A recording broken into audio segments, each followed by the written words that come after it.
नमस्कार मित्रों, MW news में आपका स्वागत है। जैसे कि आप जानते हैं, इलाके में ग्राम सेवा सहकारी समितियों के चुनाव चल रहे थे। सारी जगह चुनाव हो रहे थे, कई जगह संचालक मंडल निरोध हो गया, कई जगह संचालक मंडल के भी चुनाव हो रहे थे। ये वो चुनाव होते हैं जिसमें किसान निर्धारित करता है कि उनका प्रतिनिधि कौन होगा जो ऊपरी प्रशासन तक उनकी आवाज़ को बुलंद करेगा। उसी क्रम में आज हमारी टीम पहुंची ग्राम सेवा सहकारी समिति 54 LNP, जहां पे पिछले दिनों संचालक मंडल का चुनाव निरोध हो गया था। अध्यक्ष व उपाध्यक्ष भी निर्विरोध चुने गए और अध्यक्ष चुनी गई श्रीमती प्रियंका बिश्नोई। आज हमारे साथ मौजूद हैं उनके प्रतिनिधि अमरदीप सियाग। आज बात करेंगे उनसे भाई क्या उनका आज तक का राजनीतिक परिचय रहा है, किन मुद्दों को लेकर वो चुनाव मैदान में उतरे हैं, किस तरह की कार्यप्रणाली देखने को मिलेगी उनकी 5 सालों में। तो सबसे पहले तो सियाग साहब, आपका स्वागत है हमारे चैनल। धन्यवाद, आपका भी बहुत बहुत धन्यवाद। तो सियाग साहब, सबसे पहले तो जैसे जनता ने आपको चुन के निर्विरोध बनाया है, तो उसके लिए आप बधाई के पात्र हो। आपको और आपके पूरे परिवार को बधाई हो साहब। आपको भी बहुत बहुत बधाई हो, पूरे इलाके वासियों को भी बधाई जिन्होंने मैं विश्वास करके इस पद पर आसीन किया। तो सब बात करेंगे आपके राजनीतिक परिचय की। इससे पहले आप या आपके परिवार का कभी कोई राजनीति में आया, या आपका फर्स्ट चुनाव है था जी? नहीं, मैं पहले शुरू से ही हमारे पिताजी राजनीति में सक्रिय रहे हैं। पहले हमारी माताजी पंच थी, उसके बाद हमारे मौसी जी का लड़का जो हमारे परिवार से वो उप सरपंच थे, जगदीश सियाग। लगभग हर चुनाव में हम सक्रिय भूमिका निभा रहे हैं। अच्छा, कोई भी चुनाव होता है इलाके में उसमें? हाँ, सक्रिय भूमिका निभाते रहे हैं। सब बात करेंगे आपकी सोसाइटी की। आपकी जो ग्राम सेवा सहकारी समिति 54 LNP है, इसके अंदर साहब गांव कौन कौन से आते हैं? इसके अंदर हमारे 7 गांव आते हैं। 2 63 LNP है, 2 55 LNP है, 1 53 LNP है, 1 57 है और 1 54 LNP खुद है। मतलब 7 गाँवों की 7 गाँवों की सोसाइटी है। और इसके खाते कितने थे टोटल? लगभग 1500 खाते हर बार है। 1500 के आसपास। हाँ, 1500 आसपास खाते। और इसके ऋणी खाते कितने होंगे? ऋणी लगभग 11 वार्डों में 34 350 400 खाते हैं। तो साहब बात करेंगे अब आपकी समिति की स्थिति की। इस वक्त की आपकी समिति की स्थिति कैसी है, उसके बारे में बताएं जरा। हमारी स्थिति शुरू से ही समिति की अच्छी रही है। इसमें शुरू से ही इसमें गोदाम वगैरह भी है, इसमें रे स्प्रे खाद बीज का पूरा भंडार लगभग रहता है। इसमें लगभग सभी चीज़ मिल जाती है, आसानी से मिल जाती है। तो आपके यहाँ पे जैसे खरीद केंद्र वगैरह होता है, वो है यहाँ पे? हाँ, खरीद केंद्र है हमारे यहाँ पे। मूंग की खरीद हुई है, पिछले वर्ष भी हुई है, उससे पिछले 2 साल हो गए मूंग में खरीद हो रही है। तो ये तो चलो बड़ी शानदार बात है, अभी आपकी पहले ही बड़ी स्थिति मजबूत है। तो अब जैसे जनता ने आपको निर्विरोध चुना है, तो अब आप अपनी सोसाइटी को सरप्लस करने में, सोसाइटी को और ज़्यादा लाभ में पहुंचाने के लिए आप और आपका संचालक मंडल किस तरह से प्रयास करोगे, उसके बारे में बताएं जरा। हमारा प्रयास रहा है अब नई एक तो हमें क्षेत्र के हिसाब से लाइब्रेरी का रहा है। अभी मंत्री जी से भी मिल के आए हम, तो उन्होंने लाइब्रेरी और सेट का दिया है 6.5 लाख रुपये। उसमें बाकी कृषि यंत्रों पे जोर रहेगा और ख़रीद को सुचारू रूप से काम में करने का सिस्टम रहा है। आगामी यही है, जो जितना से ज़्यादा जितना हो सकता है उस इलाका वासियों को फ़ायदा पहुंचाने का प्रयास रहेगा। ये तो देखो बड़ी शानदार बात आपने कही है, क्योंकि हम तो रोज़ अध्यक्षों से रूबरू होते हैं, उपाध्यक्षों से रूबरू होते हैं, तो उनका तो बस वो मुद्दे होते हैं भी हम किसानों के लिए जैसे खाद होगी, बीज होगी, कृषि यंत्र। लेकिन लाइब्रेरी का मुद्दा उठाने वाले आप पहले हो, क्योंकि पढ़ेगा इंडिया तभी बढ़ेगा इंडिया।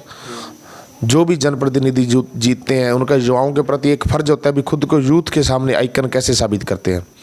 आपकी धर्मपत्नी प्रियंका जी अब बने हैं, वो भी युवा हैं, आप भी युवा हो, तो आपने बड़ा ही शानदार ये बात कही कि आपने सबसे पहले मंत्री साहब से यही बात की है भाई हम लाइब्रेरी, क्योंकि लाइब्रेरी इस तरह पे जहाँ पे बच्चे पढ़ेंगे तो आगे बढ़ेंगे।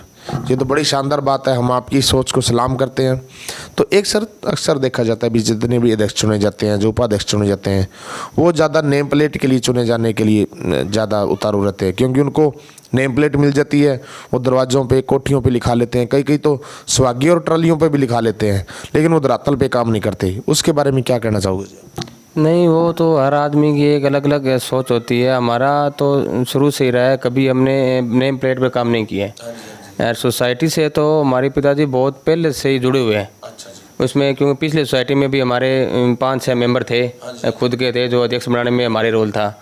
और हर एक क्षेत्र में नाम मतलब ने लोगों को किस तरह अपने फ़ायदा पहुंचा सकते हैं, जो हमसे जुड़े हैं, जो जुड़ने के प्रयास कर रहे हैं, जनता वासियों से जो भी उम्मीद करते हैं, उस उम्मीद पे खरा उतरने का काम रहता है। हमारा कोई पद का लालसा नहीं था, हमारे को पद का नहीं है, लोगों के जो मेंबर होंगे उन्हीं की सहमति थी, और हमने पहले कोई अप्लाई भी नहीं किया था अध्यक्ष के लिए। तो सर जैसे अब आपको जनता ने अध्यक्ष बना दिया है, तो अब कई बार देखा जाता है भी जितने अध्यक्ष बन जाते हैं, जो उपाध्यक्ष बन जाते हैं, वो संचालक मंडल सारा ही जो सरकार की योजना आती है, जैसे खाद होगी, बीज होगी, स्प्रे होगी, कृषि यंत्र है, उसका लाभ अपने चहेते किसानों को देने का ज़्यादा प्रयास करते हैं। वहाँ पे वो कहावत सिद्ध हो जाती है, अंधा बाटे रेवड़ी अपने अपने को देवे। उसके बारे में क्या कहना चाहोगे? नहीं, मैं अभी भी अपने यूरिया आई थी, पीछे से 2 ट्रक आए थे, 1200 कट्टे, तो सब किसान को पर बैग के हिसाब से हमने यूरिया दिया था। पूरी लाइन लगा के पहले ही 2 दिन पहले सब सूचना कर दी थी पूरी पंचायत में, ग्रुप के हिसाब से। तो अपना पंचायत का भी एक ग्रुप बना है, उसमें मैसेज डाल दिया था भी यूरिया इस तारीख को आवंटित होगी। जो भी किसान आए अपने आधार कार्ड साथ लेके आए, जो भी पंचायत से जुड़े हैं, वो जितना 5-5, 6-6 बैग जो उनके मिलने थे सबको दिए हैं। एक सर कोई अचेते वाला नहीं है, कोई वो सिस्टम नहीं है कि जो आ गया बाद में बांट दी, स्टॉक रख लिया, बिल्कुल नहीं है। जितने 5-5, 6-6 बैग दिए थे उनको पर किसान को पूरा उनके सामने खाता नील करके ही ब्लॉक किया था। अभी अब आप कहीं भी आप चेक कर सकते हैं, हमारे पास कोई स्टॉक नहीं है। मतलब जो कुछ भी सारा कुछ ओपन रखने का, ओपन पूरा ओपन काम रहता है। बिल्कुल गोदाम से सीधी गाड़ी निकलती है, डायरेक्ट ही सप्लाई करवाते हैं हम। भाई जो आगे किसान है उनके सामने लॉक करके सीधा ही वहीं गेट पे ही बाहर कुर्सी लगा के गेट पे ही सब चीज़ आवंटित करते हैं। ये नहीं है कि आप पीछे से आओ बाद में दो। और कई किसानों के लिए हमारी ये भी सुविधा दे रखी है हमने कि अगर 8% टाइम अगर उसके बाद आधार कार्ड पैसे नहीं है, फिर भी हम उधार में भी उसको खाली नहीं जाने देते हैं। ये तो बड़ी शानदार सोच है आपकी। तो साहब अब आप हमारे चैनल के माध्यम से आपको आपकी सोसाइटी क्षेत्र के किसान तो बेशक देख रहे हैं, आसपास के क्षेत्र के किसान भी देख रहे हैं, आपके शुभचिंतक देख रहे हैं, उन्हें आप क्या संदेश देना चाहोगे, क्या अपील करना चाहोगे उनसे? मैं पहले तो सभी किसानों का आभार व्यक्त करता हूं कि उन्होंने हमें इस बड़े पद के लिए मौका दिया, और हम यही चाहेंगे कि बिना किसी भेदभाव के जो पहले कार्य होता है इससे भी अच्छे रिकॉर्ड बनाएंगे काम के। और जैसे कि हमारा जो भी राज्य सरकार की या केंद्र सरकार की योजना रही उस सभी योजनाओं का सब किसानों तक पहुंचाने का काम करेंगे।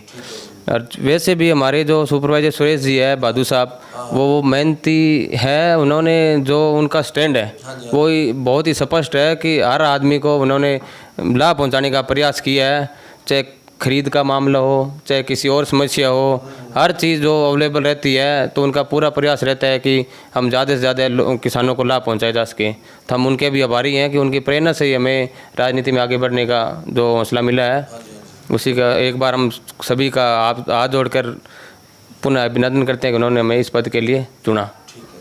ये है जी ग्राम सेवा सहकारी समिति 54 LNP के नवनिर्वाचित अध्यक्षा श्रीमती प्रियंका बिश्नोई के जनप्रतिनिधि अमरदीप सियाग बिश्नोई, जो कि पहली बार इस चुनाव मैदान में उतरे थे। जनता ने बड़ा ही शानदार इन्हें उप अध्यक्ष बना लिया गया, निर्वो चुने गए, सारा संचालक मंडल निर्वो चुना गया। इनका कहना है कि वो एक आम किसान के बेटे हैं और आम किसानी के हक की बात करेंगे। जो किसानों के लिए जो भी जो सरकार द्वारा सुविधा आती है, चाहे वो राज्य सरकार से है चाहे वो केंद्र सरकार से है, उसका पूरा लाभ प्रत्येक किसान को दिलाने का प्रयास किया जाएगा। किसी के साथ भी कोई राजनीतिक भेदभाव नहीं होगा। जो चीज़ आएगी वो तो पहले भी बंटवारा बराबर होता रहा और आगे भी बंटवारा बराबर ही होगा। नई नई योजनाओं लाने का प्रयास किया जाएगा। जैसे कि एक नई बात कही इन्होंने, लाइब्रेरी का प्रयास, क्योंकि युवाओं को पढ़ाई के प्रति जोड़ने के लिए लाइब्रेरी का प्रयास किया जाएगा। शेड हो गया, खरीद केंद्र, उसका भी सुचारू रूप से चलवाया जाएगा, लेकिन इसके लिए उनको आपके समर्थन की, आपके साथ की आवश्यकता है। ठीक है जी, MW न्यूज़ में समय देने के लिए धन्यवाद। मैं आपका अपना देसी पत्रकार साहिल अरोड़ा।